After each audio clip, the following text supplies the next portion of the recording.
Let's take a closer look at why transients are so dangerous. In this example, a service technician is making a phase-to-phase voltage measurement on a 480-volt motor supply circuit. This is a Cat 3 environment. A major voltage transient caused by load switching or a nearby lightning strike was large enough to cause an arc to strike inside the meter.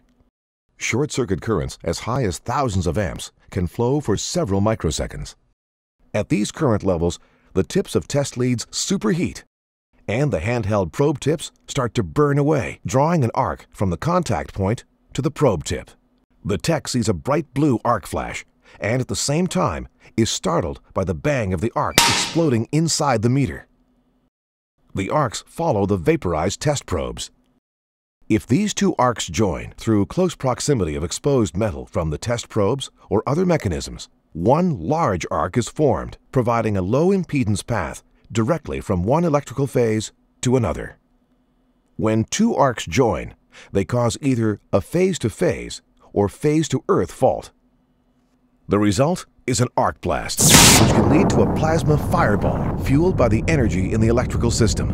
When this occurs, temperatures can reach about 6,000 degrees Celsius or 10,000 degrees Fahrenheit. Industry sources estimate that in the U.S., 5 to 10 arc flash accidents occur each day. The U.S. Bureau of Labor reports that in one recent year, 1,000 electrical workers suffered shocks and burns, some fatal. It is estimated that 50% of these injuries are related to arc flash. This percentage could be dramatically reduced if technicians utilize the combination of careful planning, correct safe work practices, and use the right tools. Here is an actual arc flash. These fuses were designed to interrupt 10,000 amps of fault current, but are intentionally used on a 50,000 amp circuit. A dead short was created on the load side of the fuses.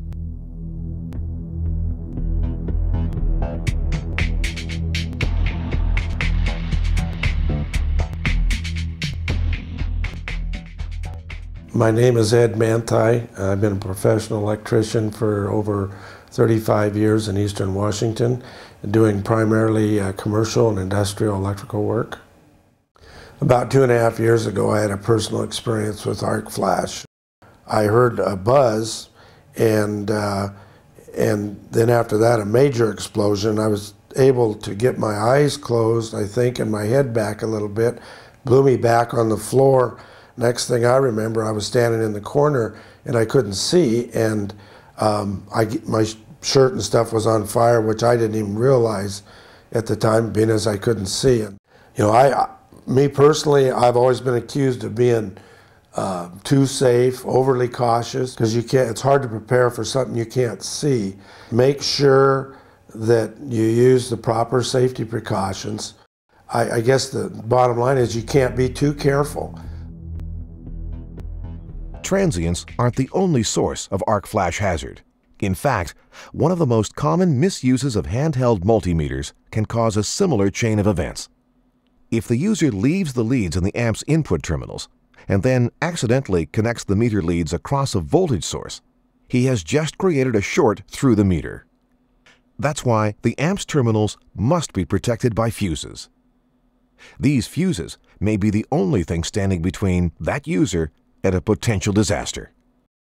If the meter is fused correctly, the only result may be a damaged fuse, which is a small price to pay.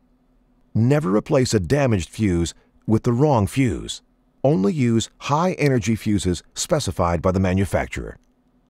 The Fluke meter system, which includes the meter's internal circuitry and fuses, and the test probes shipped with the instrument, works together to properly interrupt fault currents that exceed 10,000 amps.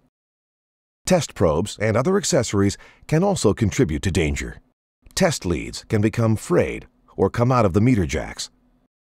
If the probe tip is connected to 480 volts and a nicked or underrated test lead comes in contact with another conductor, a fault may result.